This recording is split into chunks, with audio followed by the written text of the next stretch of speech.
We should find like some sort of a fun run or something to do together. Have fun. Well, we will, because it'll be a fun run. You don't actually have to run. You could walk it. I see. We could walk it. I don't think they have like a 5-meter fun run. The 5 meters.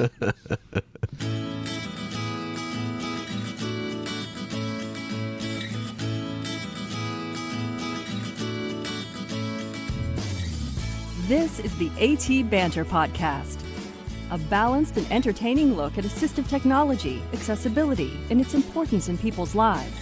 Join Rob Minot, Ryan Fleury, and Steve Barclay as they banter with people around the world about anything and everything regarding assistive technology and the disability community. Now, on with the show.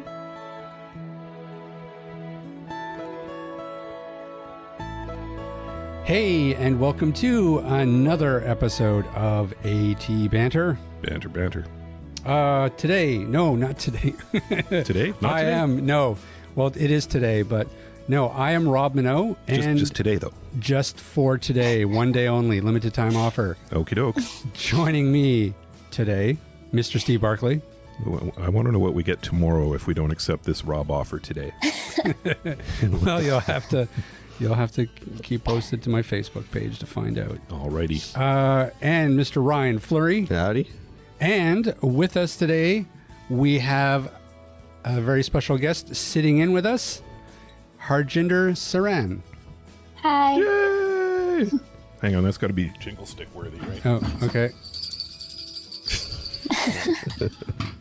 I'll throw the cowbell in too. We haven't done it for a while. Yay. Hey, thanks so much for helping us out today and joining us. Thank you so much for inviting me. Before we get into the show, which, Ryan, what are we doing today? Today is our monthly news show, so we're talking news. That's right.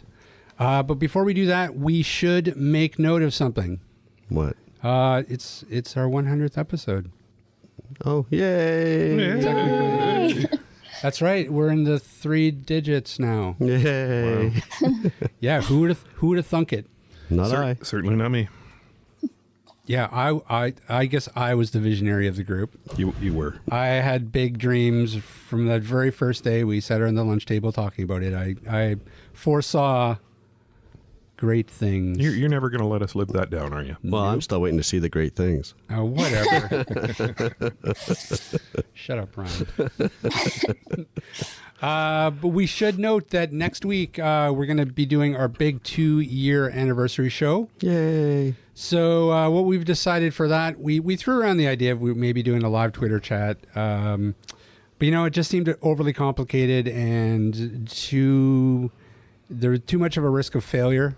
Yeah, because, who's going to show up? Right, exactly. Because we are recording it, Monday? Monday at 11 till 1. Yeah, so Pacific time. So in lieu of that, though, what we will say is if you drop us a line in the coming week, and I guess by the time the show airs, they're basically going to have the weekend to do it. Unless you're posting it this week. No. You're not going to post anything about it on Twitter or Facebook? Yeah, I will. I'll do that as well. But in any case, if you're listening to this, you still have 2 days. Drop us a line, atbanterpodcast@gmail.com. Ask us a question, make a comment. You can tell us we suck. We'll read everything on the air. Doesn't matter. Doesn't matter. If there's like a Nigerian spammer out there, we will read your email online. Anything and everything that comes in our inbox in the next week, we will read. Bold. Very bold. Thank you. So we put the call out there, trolls. Come on, do your worst. we have 45 minutes of show that we don't know what we're going to do. So We got 2 hours of show. 2 hours. That's right. We scheduled it It's going to 11 be to 1. epic. Yep. Although by the time we edit out all the inappropriate things, Yeah, it'll be about 20 minutes. it'll be about 20 minutes. There may be alcohol involved. Oh, maybe it's the raw and uncut show. Ooh. Every show is a raw and uncut show. Anyways, so that is it for boring announcements. Well, thanks for that. All right. Oh, just leaving a pause there in case you had something you wanted to jump in. And hey, so how was the we were at the AEBC conference over the weekend, or on Friday. We were indeed. What were your impressions of that? For anybody who doesn't know, what does AEBC stand for? Advocates for Equality of Blind Consumers. Excellent organization. Fabulous, yes. And what was your impression of the conference this year? It was in the exhibit area. It was probably the busiest that I've seen at one of those conferences. It was very well attended. People were coming around asking us all kinds of questions. We were kept busy pretty much all the time. It was good. I mean, I heard something about it. I think I got an email about it too. I unfortunately was busy, but I did have plans to go this year. Unfortunately, that didn't work out. So I'm hoping to go sometime. You didn't miss anything. It totally sucked. Wait a minute. No, I'm just kidding. You missed a goodie. Yeah, they had some interesting workshops from the looks of it. Yeah. I really wanted to check out the one on I think it was the UN rights one. Yeah.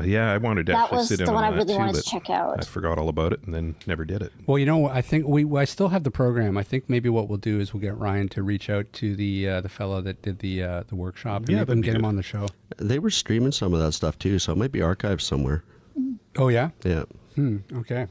That's right. They were, weren't they? Mm-hmm. All right. Without further ado, let's launch into this, boys and girl. Okay. Well, you know, let's start with you telling us a little bit about who the heck Harjinder Saran is. Okay.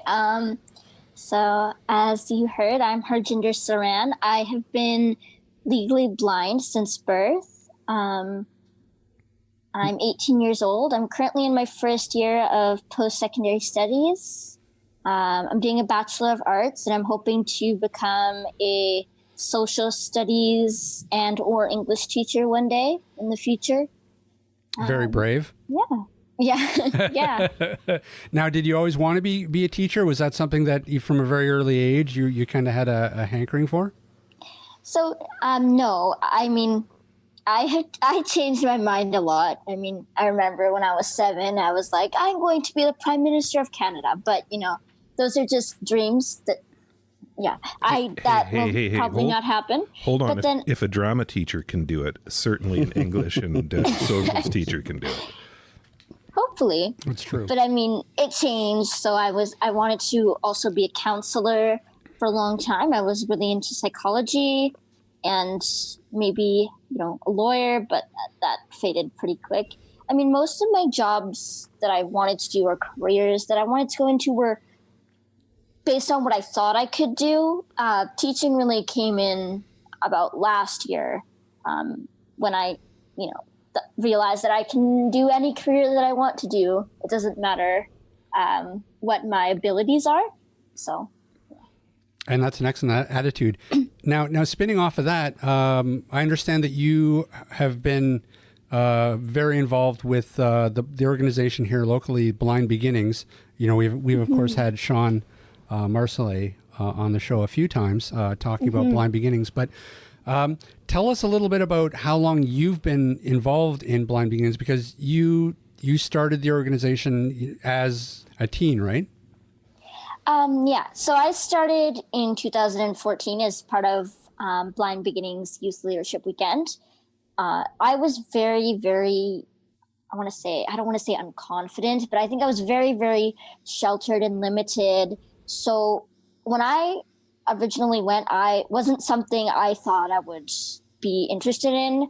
I kind of felt really shocked at everyone being so confident, because through that weekend, you get to live alone in a hotel. You have a roommate and there are chaperones, but you do have to do some of those things. You get to take public transit, order a meal on your own, learn skills. And for me, that was very scary, just, diving headfirst into that, because as a child, I was never, ever exposed to that. I mean, the only time I really saw blind children were once a year at a summer camp. So seeing them all there with me in a room was kind of almost like a different world to me. So after that, I remember I didn't really want to be involved and I didn't really want to volunteer, but I'd go to the meetings to show my face. I remember we had our Blind Beginnings flash mob in Metrotown. Mm-hmm. I think that was in 2015. I think that was the first breakthrough I had, knowing that I could partake, and that it just takes time, because of course I'm going to be a little bit shocked because I've never been exposed to it. But, the people at Blind Beginnings helped me realize that I could do it. And then after that, I started taking some risks, and I volunteered to be the chair of our card committee, where we make Braille Christmas cards and we sell them as a fundraiser. And then I later on applied to be the youth representative on their board of directors, and I'm currently serving my second year as the representative. So, I mean, I wasn't very confident at the start, but now I couldn't not be more thankful to Blind Beginnings, and it definitely has a huge impact on people like myself and families. So it's a great organization. Yeah, absolutely. I mean, and you are a perfect case study for the importance of that, because the message that they really drive home is the fact that there's you don't need to limit yourself. And that's one of the things I love about them. Yeah, I mean, absolutely. I mean, now you were also a part of the Grind for the Blind. Yeah, one of my greatest accomplishments. The Grind Challenge. How did you enjoy that? Tell us a little bit about that experience. So I remember when Sean brought it to the board, I was like, yeah, I'm down for that. But then she starts talking about how physically you had to be fit, and I'm like, physically fit? Those are like the two farthest words away from me. Like, I'm none of those things.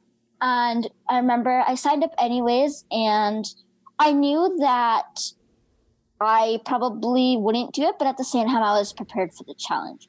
So I remember doing my first 10K walk around Burnaby Lake, and I am that person who Sean says found it really, really hard.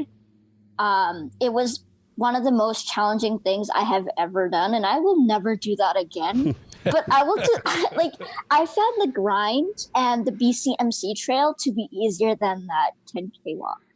But really? I think overall, we were all, as a team doing it to prove that there are no limits, and that if we can climb the grind, then surely we can do other things. That's right. But I think in a way too, we're also, it's also an individuality thing, because for me, I was also challenging the limits of, that I'm not very fit, but I could still do it. So I think that we all had our own story. Some of us did sports before, some of us didn't. Some of us had different struggles. And I think that's also what just added to the whole greatness of it, which I really liked. And it sends, part of the great thing about that is that it sends a great message to everybody. And I was really happy to see that it did get a lot of media coverage, because it sends that message to people that, people who are visually impaired, they're not limited to what you think is possible. We had Mark Bentz on from Canadian Blind Hockey a few weeks ago, and he was saying that part of the challenge that they have as an organization is that people are kind of like amazed at the idea that somebody who's visually impaired could play hockey at all, like that it could even be a thing, and that they're trying through the media and stuff to send that message that actually we can, and this could be a Paralympic sport going forward. Yeah, I think from what I have kind of witnessed about people thinking that it is amazing, I think that people find it amazing because they don't know about it. If people just knew about it, they probably would just think it's embedded into everyday life. But I think that's how we know that we are still maybe lacking in education and all those things, because it's for sighted people to know that we can do these things, but I'm pretty sure there are probably some people who are blind or partially sighted who probably don't think they can do these things as well. And I think that's also the goal, is reaching out to them with the media so that they know, hey, these other blind people are doing it, so can I. Right. We've got a long ways to go with getting the public more aware. I had a good example of that this weekend. I was setting up beacons, navigation beacons at the the AEBC conference. And as I'm setting one up, this guy was painting the hotel. He asked me what I was doing, and I told him what I was doing, and how, a blind person could use their cell phone to get information from these beacons. And his comment was, blind people can use cell phones? I love those comments. Those are the perfect ones that you can say, yes, we can. Well, and that's kind of an interesting segue into your TED Talk, because incidentally, tell us a little bit about the TED Talk. How did that come about, and was it scary?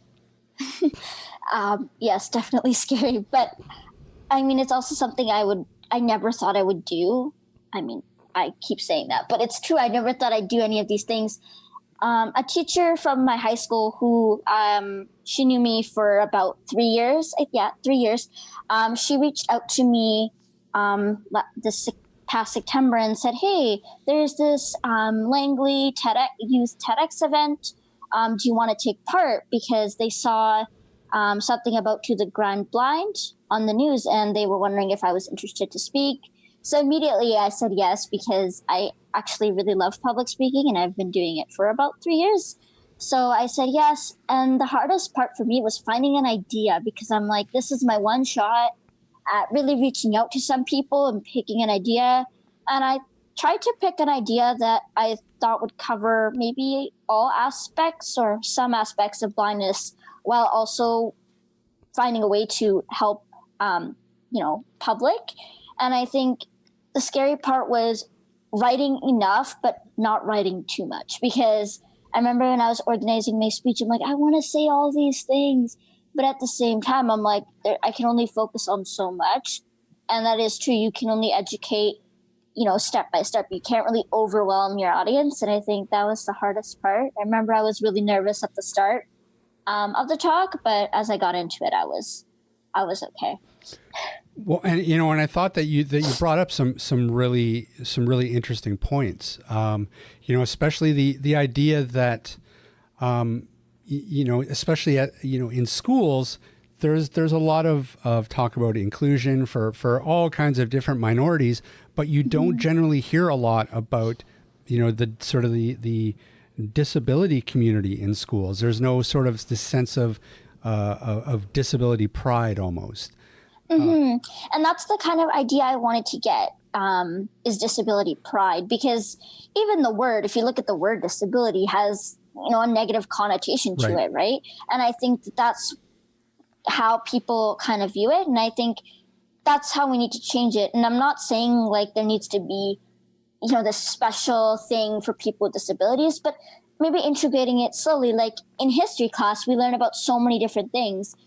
Where can we fit Louis Braille into that? Maybe can we fit Helen Keller into talking about gender? Like there's different ways we can maybe subtly introduce it without having to make it a big deal. And I think that's what we need to be doing as a society.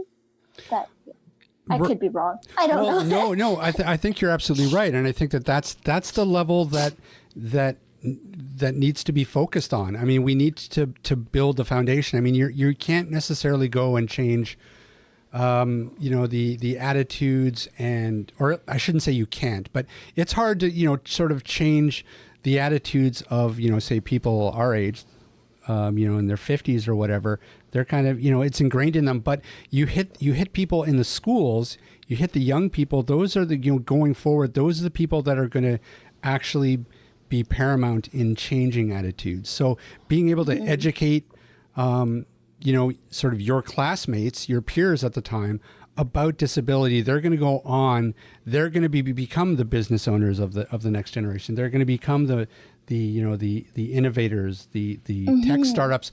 And if they're educated and comfortable around disability, they're going to bring that into society.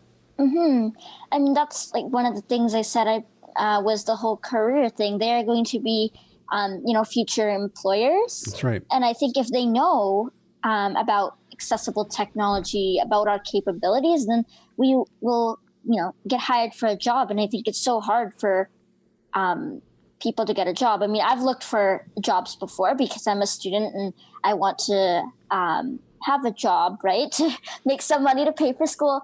But it's been really hard. And I think like the only breakthrough I've had was I was talking to a friend and I was kind of joking around and I was like, would you ever hire me? And I wouldn't plan on working for a friend, but she said, you know what? I think that employers just need to find a different way of doing something, and it's all about adaptability. Right. And I think the first thing that crossed my mind was, she is the person who, who should be employing people with disabilities, because I've never heard that reaction out of anyone. Usually it's like, sure, I'd give you a shot, but I think that's the reaction we're looking for from people, is to just know that it's a different way of doing things.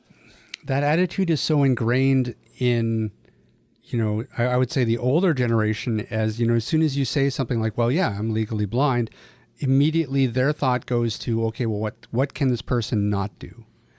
Right. And, changing that idea at the fundamental level, where the automatic response should be, what can this person do? I mean, it's sort of crucial. And, building it at the school level, I think is going to be the most important place to do it. Now, but also I liked you brought up adaptive sport. I mean, gym class for a lot of people is a nightmare. Let's play dodgeball. Yeah. Yeah. I mean, I hated gym as well, but I mean, when you're dealing with, people who have physical access challenges and stuff, it's even worse.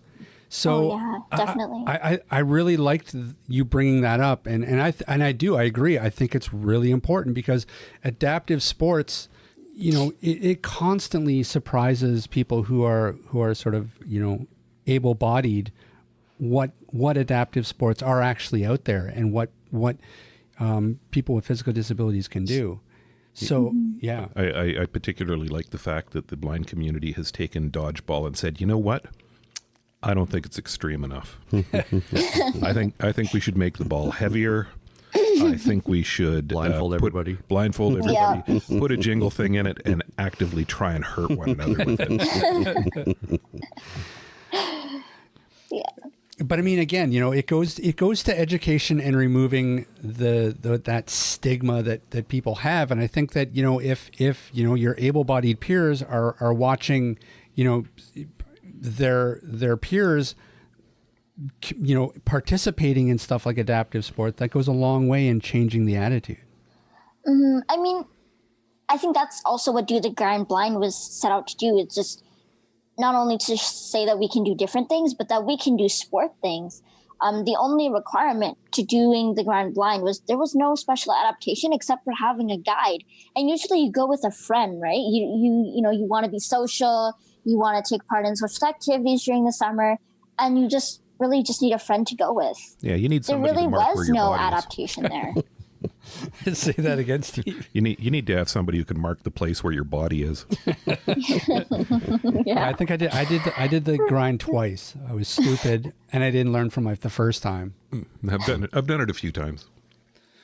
But in my defense, once was a kind of a date. So Oh yeah, that's never take a date on the grind blind. Yeah, I was gonna say, probably not the best spot for a first date. Well, it wasn't my She idea. took him. Yeah, she took me. But then you're trying to impress them, and it's just like, she was trying to figure out if he had stamina. Yeah. yeah, well, Yeah. Answer: No. Yeah, those, I tell you, getting hella lifted off the mountain it's an expensive makes for an expensive end of the date. Well, you know what? Tell us a little bit about your experience at what university are you going to? I'm going to the University of the Fraser Valley. Okay, and how is it? How are you liking it? It's very different from high school. I remember really having a lot of challenges this year because it's my first year. You have a lot more support in high school. You have usually an SCA special educational assistant who will accompany you to classes. You usually have things put in Braille, and you usually have people helping you with the notes and filling in the gaps. That's not all there in university. So I'm okay with taking my own notes, but I did have to take a note taker this semester, which for one class, which I think is fine. And there's no one accompanying the class, which I think reinforces independence. But the biggest challenge for me was no Braille. Everything you get in university is in e-text format. So that's a book or textbook comes in like an electronic format that you would read with your screen reader. I'm a visual learner, which sounds very ironic. I like to feel what I'm reading, and I like to, have that. So for me, being an auditory learner, I'd have to read things like over so many times that I remember all the late nights because I'm just not that person. And I think that that's the biggest thing I miss from high school is Braille. Like, I just want my Braille back because it also reinforces good grammar and all that. Sure. So. Hey, listen, you're preaching to the choir here. We love Braille. Did you not have any device that you could put it on and get Braille output along with the speech, or was it actually just an audiobook? I had my laptop with JAWS, so I would read through JAWS, and I do have a Braille note. Unfortunately, I'm not able to. I don't know how to. I'm not that techie, so I can't do these things where people convert it into a Braille display. I wish I could, but unfortunately, I can't. I really only use the Braille note for math. I don't know how to use it. I'm a really bad, blind tech person. All right. Well, your bonus award for coming on the show today is I'm going to loan you Ryan to get that working as a Braille display for you. Thank you. Yeah. Well, Don't think it's too far. You haven't met You haven't Ryan worked yet. with Ryan yet. That's right.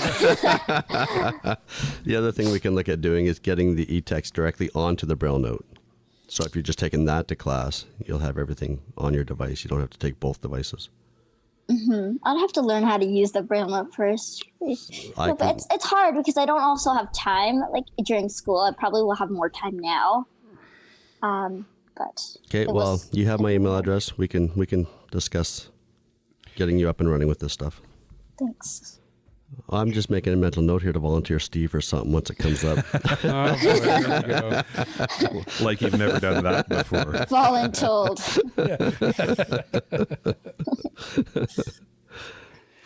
All right, cool. Well, you guys want to talk about some news stories now? Sure. Yeah. Let's talk about the news that is. Hey, Pinterest. Let's talk. You want to talk Pinterest? No, I really don't. Pinterest. Because we don't even know what it is and how to use it anyways. And it's been around, what, 10 years? It has. Look, I actually created a Canadian Assistive Technology Pinterest account. Really? And I'm trying to really wrap my head around it. It's Harjinder, do you use Pinterest? Nope. Yeah, okay. I don't know. I think I know what it's kind of for.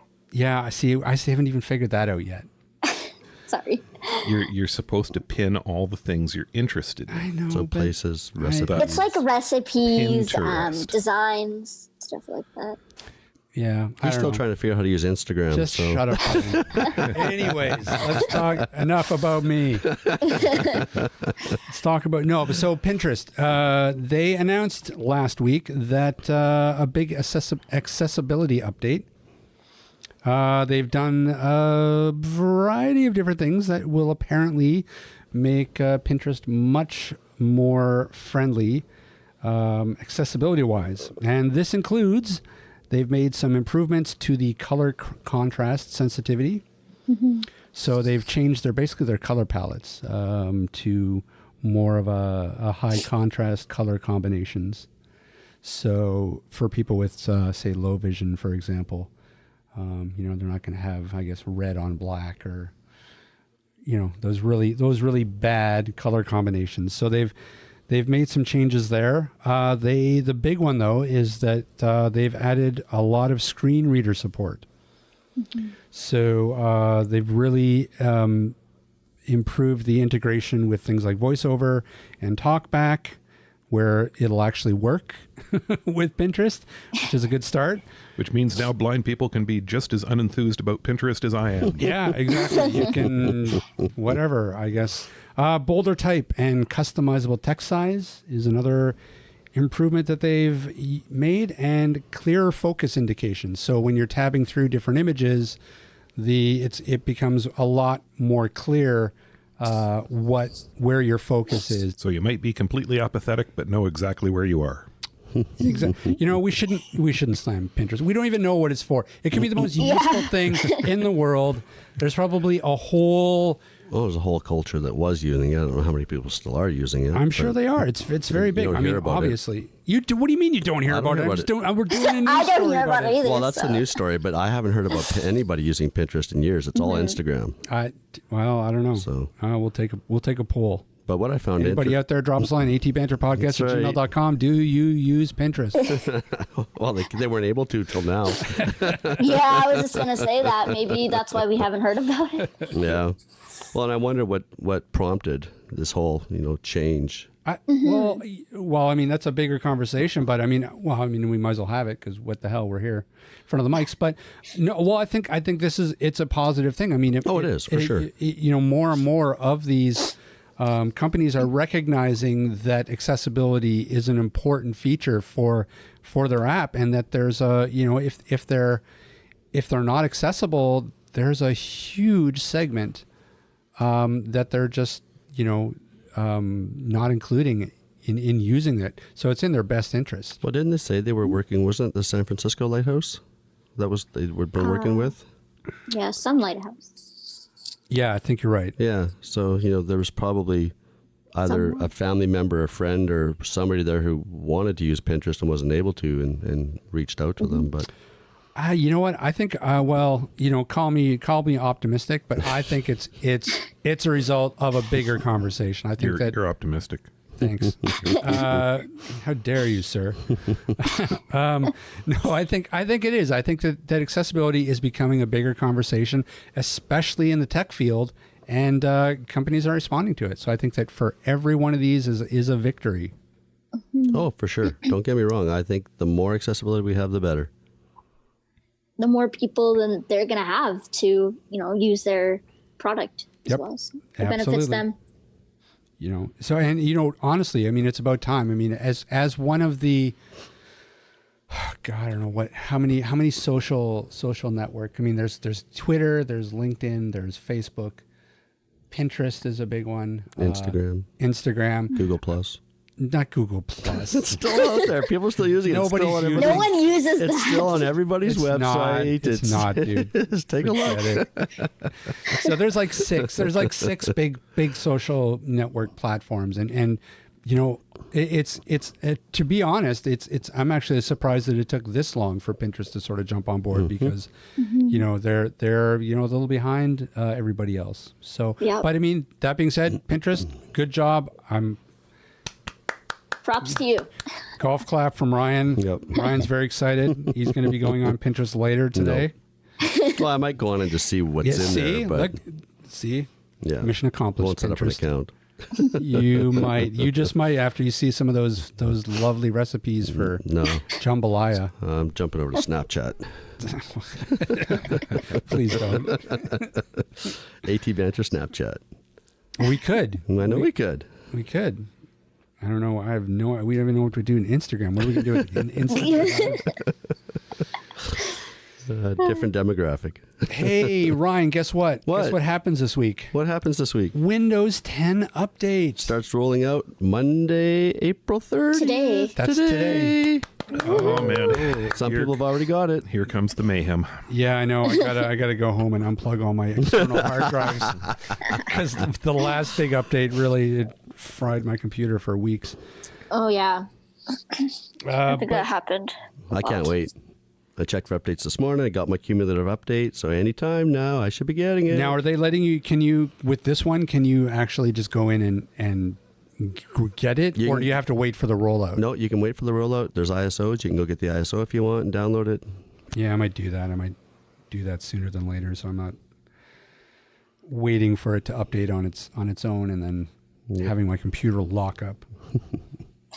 Anyways, so let's talk a little bit about some of the things that are going to be included in this Windows update. Bum-ba-da-bum. So they have a new feature called Timeline. Have you heard of this? Heard of it. Heard of it? Yep. Apparently, it's going to let you go back in time for up to 30 days to find your stuff, whether you were working on it today, last week, or a few weeks ago.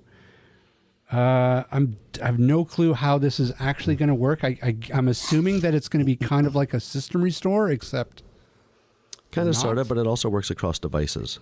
right. So like you can use your phone or your iPad, or I guess not your phone. Your phone, Would it be your sure, yeah, you, Yeah, if you have a Okay. Windows phone, sure, you have a Wasn't Windows sure. phone or a tablet, or if you, Yeah. or apparently, I guess anything using if If you're using Microsoft Edge as your browser on your phone, which Yeah. you can do now If on you're your using iOS and Office. Android, Office.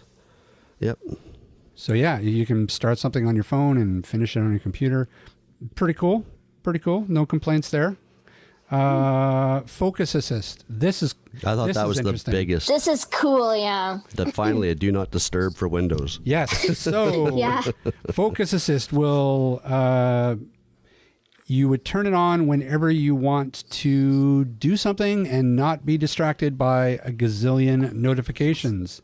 So social media, email, what else? Yeah, Twitter emails. updates, any of that stuff, I would assume. I wonder if you can turn off Windows updates. Interesting.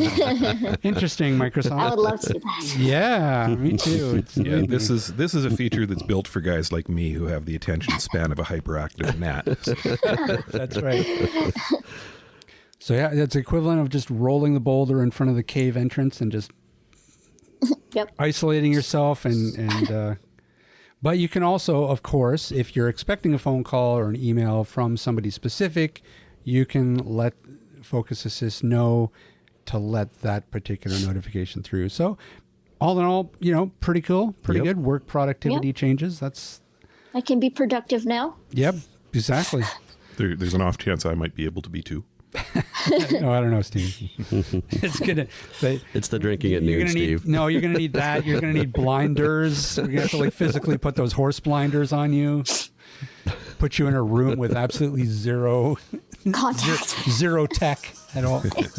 Whoops. Oh, sorry. That's me. Somebody's right here. Oh, jeez. I know. So unprofessional. I forgot to. Oh man. You know what else? What? This is going to be exciting. Updates to Edge. Woohoo! Yeah. So they're Will it be sort of accessible? they are still trying to make Edge a thing. They are, and there has been more and more support with every version they roll out for accessibility. So, they're still trying to get us on it, but there's still things you can't do in Edge that you can do in Chrome, such as, multiple extensions. Chrome has so many extensions that you can enable and turn on, and Edge has some, but they still don't have the vast variety that you need or may want. Well, I mean, it sounds like, and I'm not going to go through this list for anybody who is interested in seeing the list. It'll be in the show notes. But I mean, there's a lot of changes to Edge. They're really obviously working hard on it. Mm-hmm. I guess my question is, I don't know, is it ever going to get to the point where it could be a viable competitor? I mean, or are they just too far behind? Well, I heard on one of the podcasts I listened to last week that the user, is a power user of Windows and is a Google Chrome user, loves Chrome, uses Chrome, won't use anything else. But occasionally he'll bring up a page in Chrome and Chrome pins his processor, like just pins it, and he can't do anything else. Whereas, the other thing he said about Edge was that, Edge is a browser. Yeah, it's okay. It's a bit of a delay when you're right-clicking on something for the menu to open up. But he says, the advantage to Edge is it's a great PDF reader. So you don't need Adobe Acrobat anymore. Oh, wow. Really? Yeah, Edge is a great point. PDF reader. Good point. Chrome is still Chrome. Chrome is still, leading the way, and there's so much work that Google is doing. It's so fast, it's got the extensions, it's flexible in what it's able to do. I think there's still a long ways to go before anything catches up to Chrome. Well, and that ties into another one of the stories that I want to talk about, because this could be an interesting Edge, no pun, well, actually, the pun was intended. Microsoft is currently experimenting with something that they're calling Caption crawler, which I thought was really cool. It is really cool. It's one of my favorites. So just to set this up for people, basically it's an add-on for a browser that will, when you read a web page and you come across an image that does not have an alt tag, what it'll do is it will go out, it'll do a reverse image search for that image. So it'll look and see if that image is showing up on, any other website online, and if that picture has an alt tag, and if that picture has an alt tag, then it will incorporate that alt tag into the picture that you're looking at. So it will help fill in those gaps of alt tags. Now, it's obviously it's limited to that particular picture. So it's good for things like, stock photos, obviously, or photos that are sort of prevalent on other websites. I think we could have all kinds of fun with that feature. Yeah, well, I'm sure. Because all we got to do is when we're browsing through an article or something, if we get a picture that doesn't have a caption and the caption crawler hasn't found something for it, we take the picture, we put it on a website, and we make up a tag for it. So you've already we just come up with the most absurd tag. Random tag. Yeah. Here we see Lila riding an elephant. Well, thank you for taking a really good idea and perverting it before they've even managed to finish it, Steve. Thanks. It was gonna come up sometime because I was thinking that too.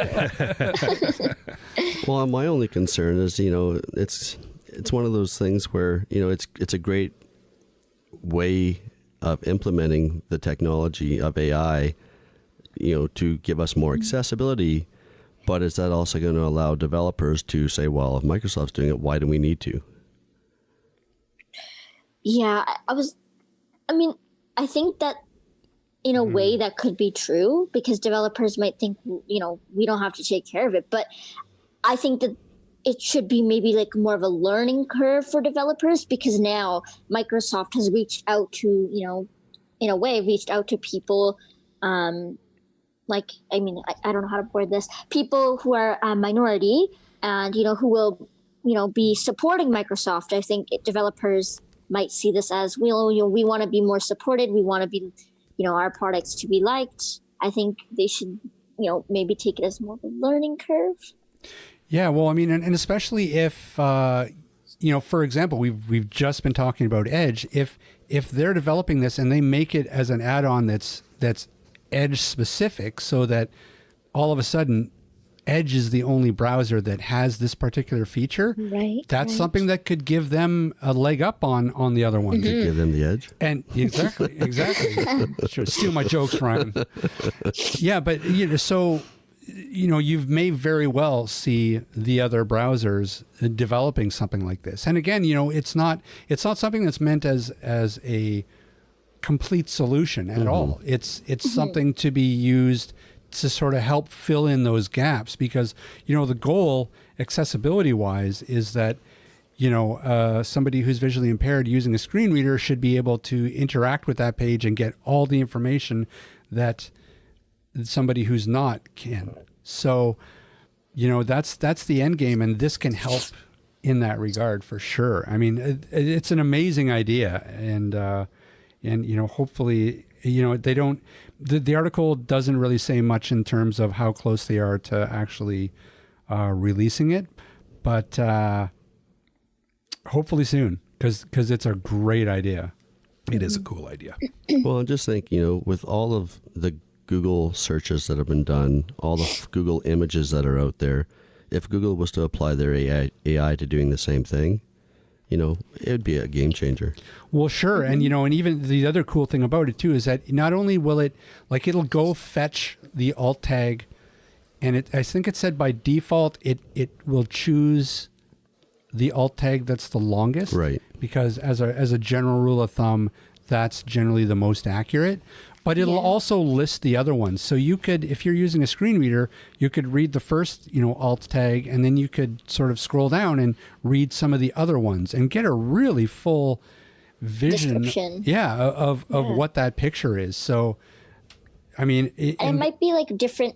Sorry, I cut you off. No, I was just gonna say, like, sometimes depending on who's implementing the caption, there might be different views on what an image is. Right. So it also, provides like more of a, I guess, wide range of perspective on an image. Whereas if you just had one, it would just be what someone, I guess, I don't know who does the captioning, but it might be just like, one perspective. Whereas having multiple tags lets you really get a feel for different viewpoints of an image, if that makes sense. Yeah, absolutely. I mean, in fact, it actually gives people who are using using a screen reader actually an advantage, because you now have a multitude of information that somebody who's not using a screen reader doesn't have by just looking at the picture. Mm-hmm. It could be a picture of a mountain, and I see, okay, great, it's a picture of a mountain, but using a screen reader, that it's, Mount Fuji taken, in 1972 by this guy, and you would have access to all that information that somebody else doesn't. So almost descriptive audio for the web. Yeah. What else? Oh, you know what? Going back to the other things in our Windows update, backtracking a little bit. Guess what else they're improving? What are they improving? Our good friend Cortana. Oh, yes, Cortana, the thing nobody uses. Thing I don't know about. Yeah, well, I don't know. Maybe this is, again, they're trying to make some improvements to it, that hoping that maybe people will. I don't know. I don't see Cortana as really ever really being a thing, but well, I think the big picture is at some point Microsoft's not alone in this. Everybody's going to be using voice for interaction. We do it with our phones. Microsoft wants us to do it on our PCs. Yeah, and I think that's the real uphill battle for them, is because going from conventional way that we've interacted with our PCs for years and years, like trying to integrate voice recognition into that. I don't know. I see it as an uphill battle. I don't think it's going to ever be a thing. Personally, I wouldn't use it only because I don't know. I see voice as more of like an Apple thing, and I don't want to I don't want to be that person, but I don't see it as like a PC thing.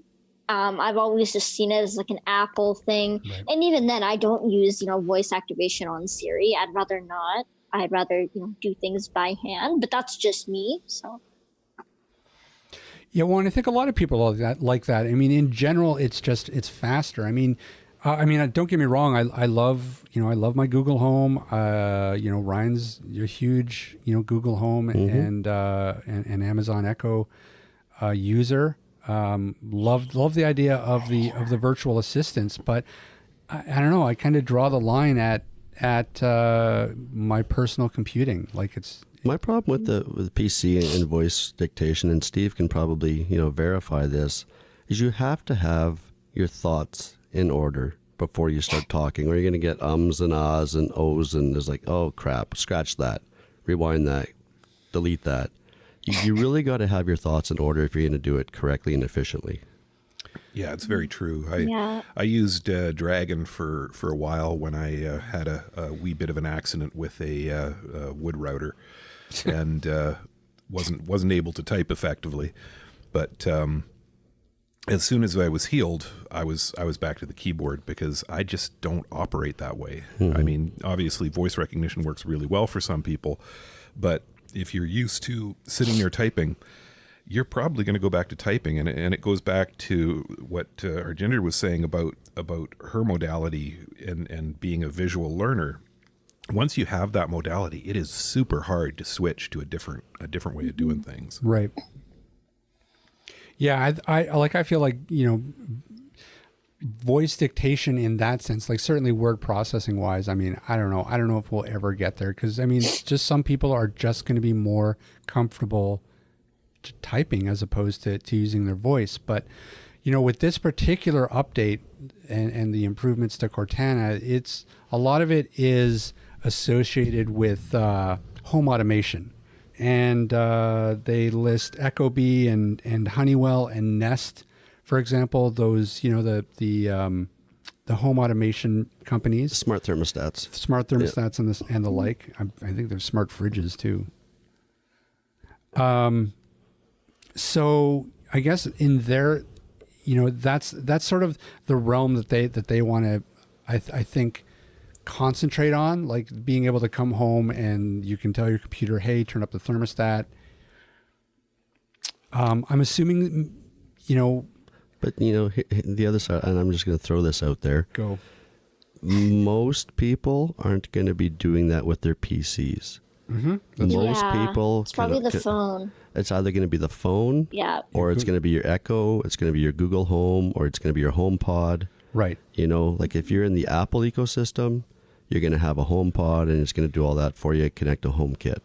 If you're in the Google ecosystem, right, or even the Amazon ecosystem, they all support those three items you mentioned in that news article.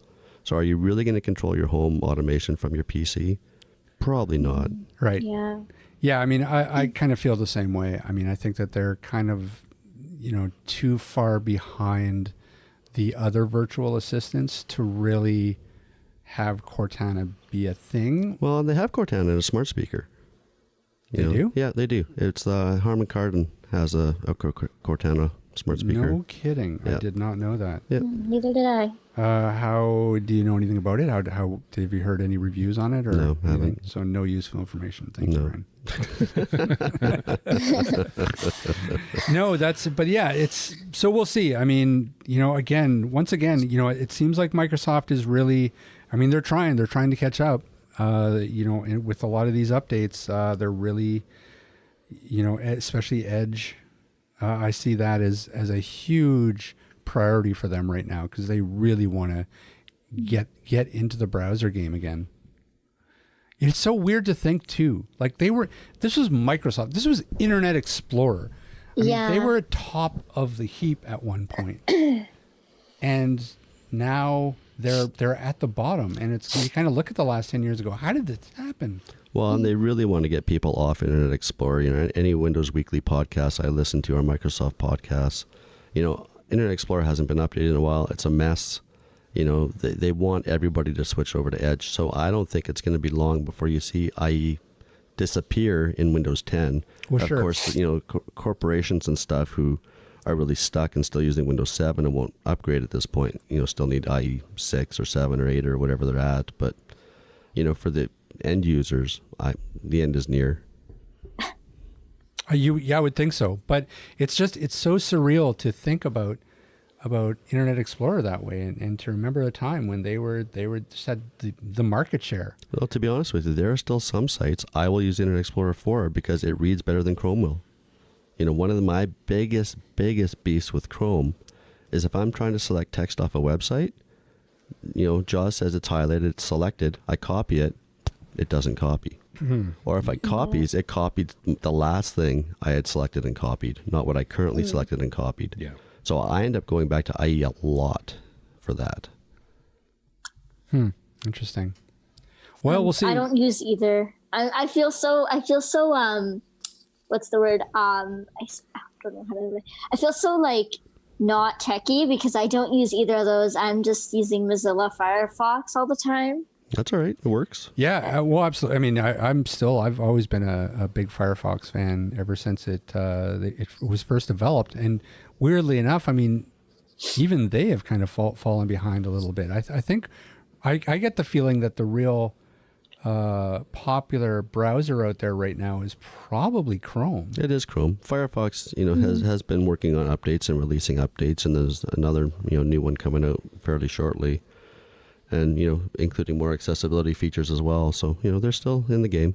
But what's interesting to me too is that I don't know. I kind of feel like because browsers used to be a really big deal, like the whole. Yeah. Firefox versus Internet Explorer was a really big debate for a long time.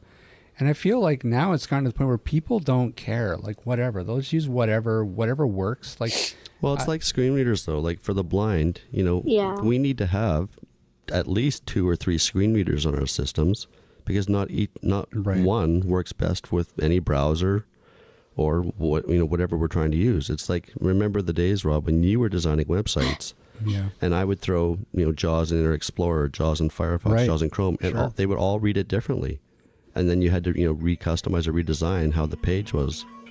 So, we need to have a multiple of tools in our toolbox now. It'll be interesting. Time will tell. You know what? Maybe if Edge, if they work real hard on it and get that accessibility rock solid on it, who knows? Maybe they'll be able to get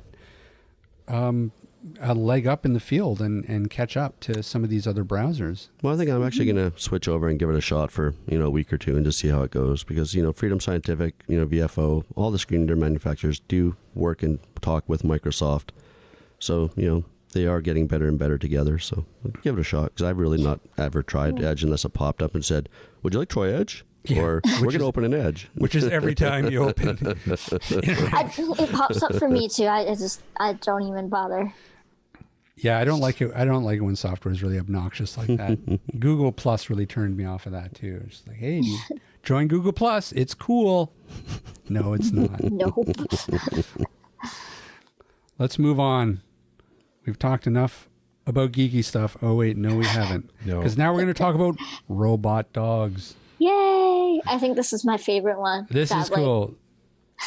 Well, sort of. Although we talked a little bit about this many moons ago. We had a robotics show where we talked a little bit about the movement of trying to create a robotic guide dog.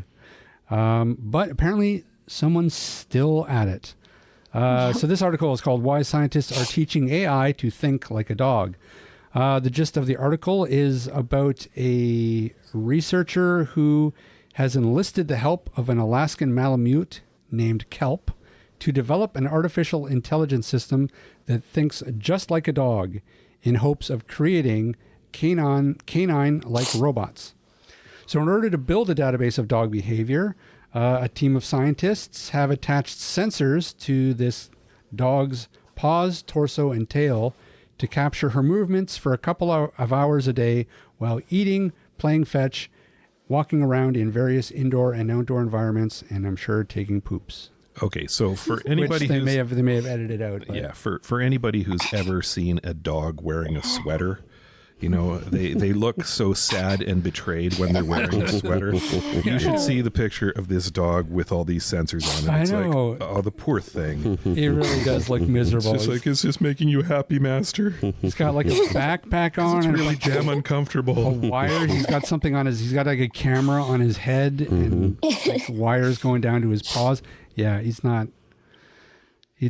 happy, but he's taking one for the team. So anyways, over the course of several weeks, the researchers amassed more than 24,000 video frames, all associated with particular body movements. They then used machine learning to comb through the data and identify patterns in the dog's behavior.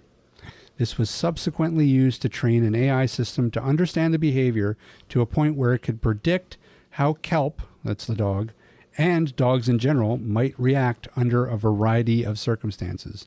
So basically, you've got a computer that sniffs butts now. Is that it? Well, no, see, I was, Pretty I'm much. thinking they could actually build those routines into the programming. So, the dog doesn't squirrel and it doesn't go ball and Well, it doesn't, I would hope so. I mean, if they're trying to build a robot dog, why not just program it not to chase squirrels? But they didn't say that. They're Yeah. working on the behavior of the dog. I know. This is weird.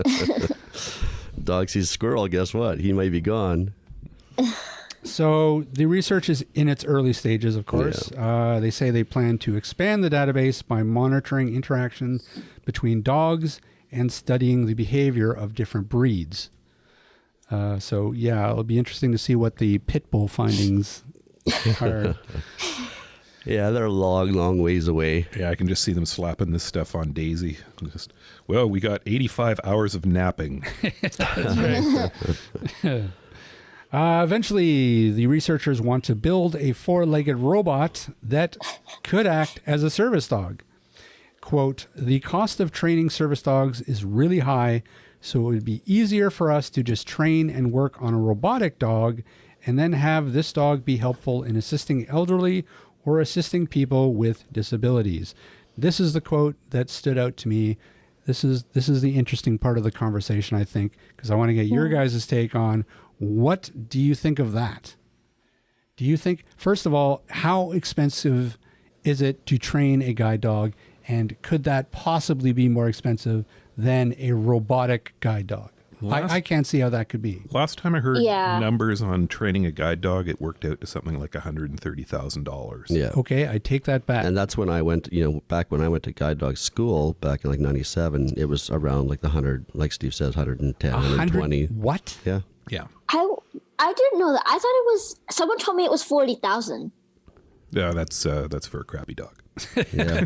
I was kidding. serious because I never hear these high up numbers. That's Yeah, the I'm big trying to schools. remember where I heard that figure, but Yeah. somebody told me that once and it stuck. Well, even 40,000. That's Yep. still a lot. That's Yeah. I don't know. Maybe they're right. Maybe a robotic guide dog is a more cost-effective way of doing this. Well, you're not going to have the vet bills. Yeah, but it's No, you're not not a gonna dog feed it. though. Yeah, but it's going to crash. There's nothing Yeah. works perfectly. What Well, happens that's when just your it, guide you dog know. crashes? Yeah. Yeah, but it'll be able to read PDFs to you. Yeah, that's right. Really, Play your audiobook as you're walking down the street. That's right. although I want to see the day where our buddy Rick from Chaos Technical Services has to service a robotic guide dog. There you go. Yeah. But I mean, no, but seriously, so maintenance and stuff, I mean, that's going to be a cost that would be, because these would be obviously be, if they existed, incredibly complex pieces of hardware. So you're going to have maintenance, you're going to have things breaking. Well, security, they're still trying to figure out security issues on IoT devices, right? Internet of Things. So, somebody going to hack into your dog? Who knows? Sorry, your dog's the sitting way at, you said your that. dog's sitting at home charging, and you go out for a walk, and your dog's not your dog. And then you come back and he's going through your wallet. Somebody. I wonder, also had the weather too, right? Is it built Yes. to withstand the snow, the That's heat, right. the rain? Is it an and all all-terrain that? dog? Well, and not only that, I mean, that, we haven't even talked about the big thing, which is, for a lot of people, their guide dogs, It's an emotional it's an attachment. emotional, Yeah. it's part of their family. It's there's something that, a living creature brings to the table that you're not going to get from a robotic guide dog. I mean, it's not just about, my dog takes me from point A to point B, and that's the only usage I get out of my guide dog. Nobody in the planet is going to say that.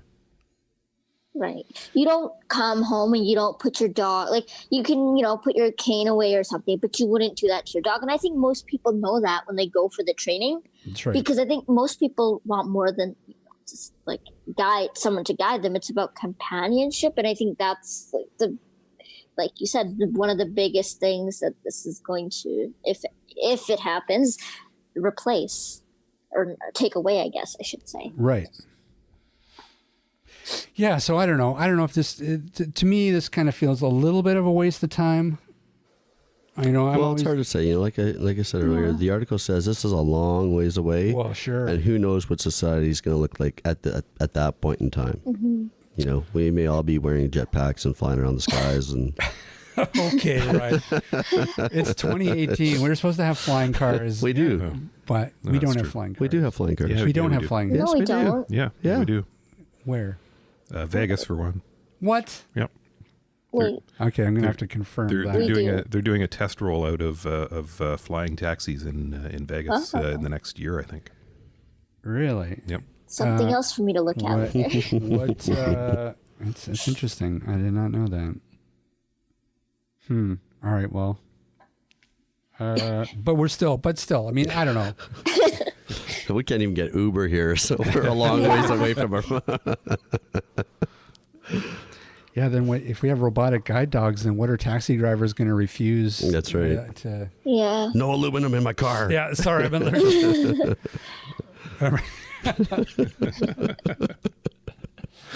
Only chromium. Only- I have a religious prohibition against rare earth metals.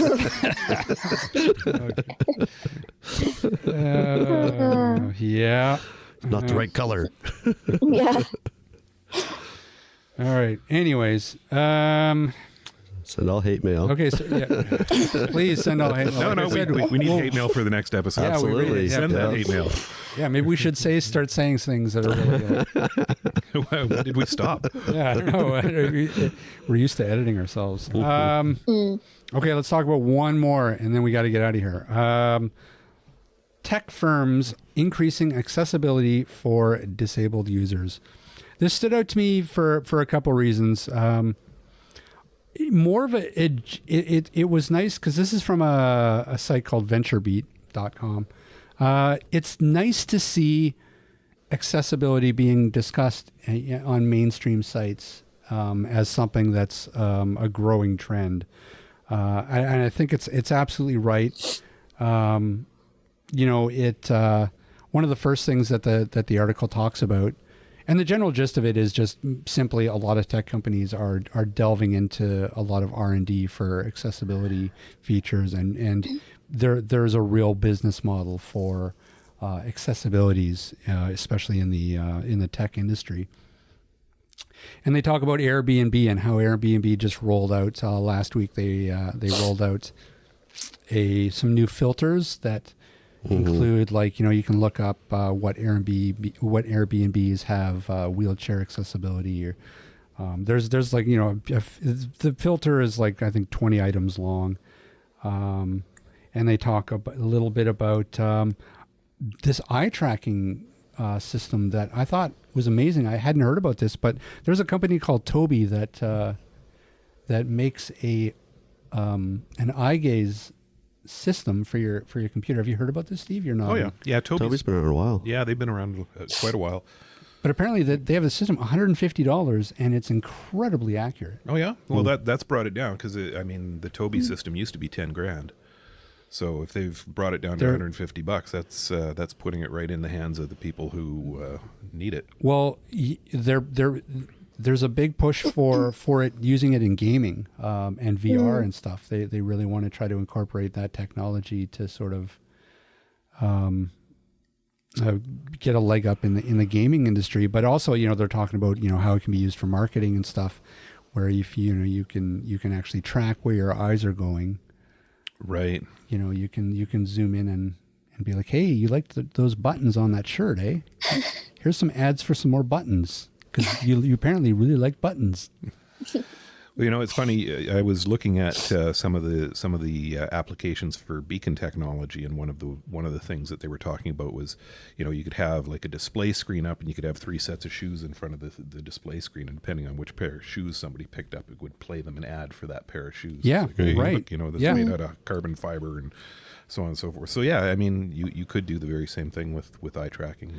And from the sounds of it, this technology is getting so good and so small that you could very well reach a time where it's built right into laptops and computer monitors. Yeah. They could build it into clothing. And then women would know once and for all, yes, he was looking at my butt. Maybe an alarm will go off. Yeah, a little alarm. Beep. I saw, hey, you were caught. Not just women. It could be men too. Yeah, well, yeah. Could be looking at men's butts. That's true. Right. That's also true. Very interesting stuff. The stat out of this article that I found really interesting to hear, because I hadn't really heard of this number before, but they say globally 15% of people experience some form of disability, which works out to about 1 billion people. And 20% of that they would categorize to experience significant disabilities. Still, that's a huge number. 1 billion people worldwide. Mm-hmm.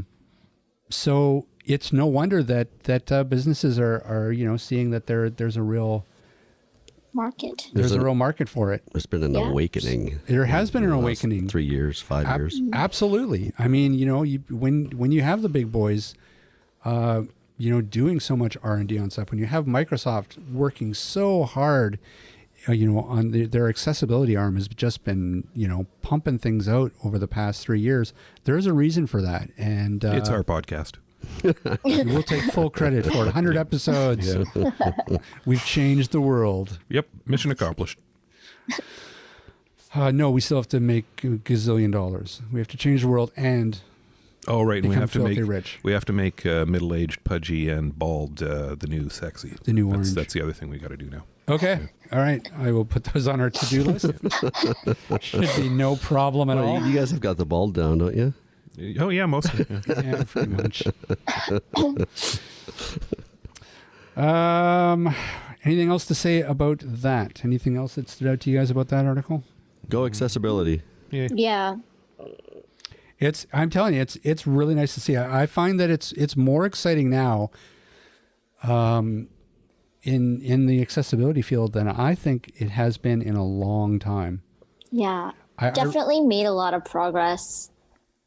I mean, Steve, you might have a better sense of this. I feel like back when smartphones first came out, there were some real rumblings in the AT community, right? We were a little scared because with the advent of apps and touch technology, it was really kind of changing AT. Oh, it has. It's totally changed the face of AT. But I mean, it's changed it. I think at the time we were a little worried it was going to cut the legs out from under it. But I don't think that that's the case. In fact, I think that it was very much the opposite. It's really created a bit of a renaissance in AT over the past 5 years. Well, there's all these cool platforms out there now that can be leveraged to do more in terms of AT. I think of a company like Iris Vision where they looked at a cell phone and a virtual reality gaming system for that cell phone and said, hey, we could turn that into a visual aid. Right. And all of a sudden they've got one of the lowest priced head-worn CCTV systems because they're leveraging the mainstream. Yes. So we now have, the eSight glasses, which are out there selling for, I think, $10,000 US, versus the Iris Vision leveraging an off-the-shelf system, which is selling for $2,700 US. Right. Don't quote me on those prices, but but I mean, there's a vast difference there because they're able to leverage the mainstream technology. Right. So these new technologies create new possibilities and new ways to innovate, and I think that's really what the basis of our fear back when these things were first coming out was, well, how do we adapt? How do we move forward with this? Because we knew AT wasn't going to disappear entirely, but we didn't know where it was going to head, and we're starting to see more and more where it's heading, and the way that it's heading right now is more innovation. Yeah, that's the really exciting part. Yeah. It seems like every week we hear about somebody innovating something else, and it's not big, huge companies. A lot of times it's small startups. A couple guys fresh out of university with an idea. Yep. They're able to pair something together and make something that hasn't never been seen before. So, and it's nothing new. Another example I heard of recently was going from Microsoft DOS to Windows 95. We went from a text-based interface to a graphical user interface, and the blind population had no idea how they were going to be able to access a graphical user interface. Right. How's my screen reader going to be able to read these images, these pictures, these whatever? And the innovators came up with a way. Yep. The Ted Hanters, Dan Warricks, and them's guys, Thomas Friedholms of the world. They got out there and they started coding, hammering at it. Yep. Very exciting.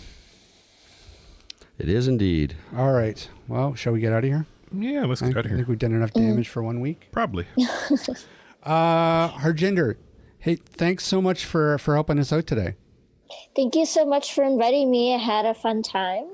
Excellent. Now, do you have anything at all you want to plug? Do you have Twitter, Facebook, a blog, a website, new album, anything else? New album.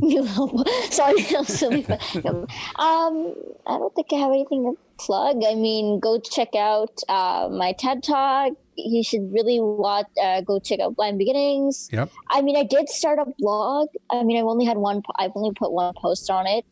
It's like a WordPress blog, but it doesn't index to Google, so I don't think people will find it yet.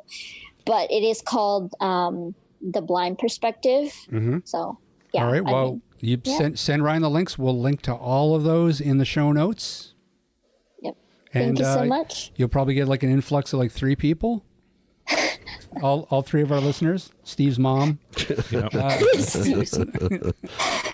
Rob's cat. That's right. Hey, Ryan. Rob. Where can people find us? Tell the 3 people where they can go. Well, as usual, you can find us online at www.atbanter.com. You can also drop us a line, atbanterpodcast@gmail.com. Send in your questions, comments, anecdotes, poetry, All feedback. dirty welcome. limericks. You can anything at all. We'll read it all on the air. Haikus. Nonsensical babblings. We accept any and all things. Hey, Steve. Yeah. Where else can people find us? Well, let me see. We've got that Pinterest account, right? That's We do. Actually, we do. Snapchat. I will. You know what? I'm going to link to that in the show notes. People can go Pinterest, Instagram. Look at my Pinterest board that I've got set up for assistive technology. That's right. Instagram. Yeah. We got that too, and there was actually stuff posted on it this week. Yeah, there was actually. I'm working it. Yeah. We've also got Twitter. We've got Facebook. We do not have Google Plus Or MySpace. Yeah. And where can people find that thing, Canadian Assistive Technology? Canadian Assistive Technology can be found online at www.canastech.com. That's exactly the way you'd think it would be spelled. And what about Rick Chant? Tell us a little bit about him. Rick Chant, the miracle worker of assistive technology, the guy who can fix anything but your cat. And your robotic guide dog. And your, not yet, he hasn't been trained. He can be found at www.chaostechnicalservices.com. In case you're wondering how to spell chaos, it's CHAOS, technicalservices.com. And that's it. Yeah, that's about it. Fantastic. Harjinder, you're going to have to come visit us again for sure. Thanks. Anytime you want to sit in. Anytime you want to replace Ryan as actually one of the hosts, actually, that might be. That might be interesting. Yeah. Now he's giving me he's not happy with me. No, I'm just fine. You say you do whatever you got to do. He was volunteered to help me with tech. Of course he's not going to be happy. Yeah, that's right. And I guess the podcasts are not Rob's house. Oh, jeez. Here we go. Damn it, I gotta go buy Taking my toys and going home. That's right.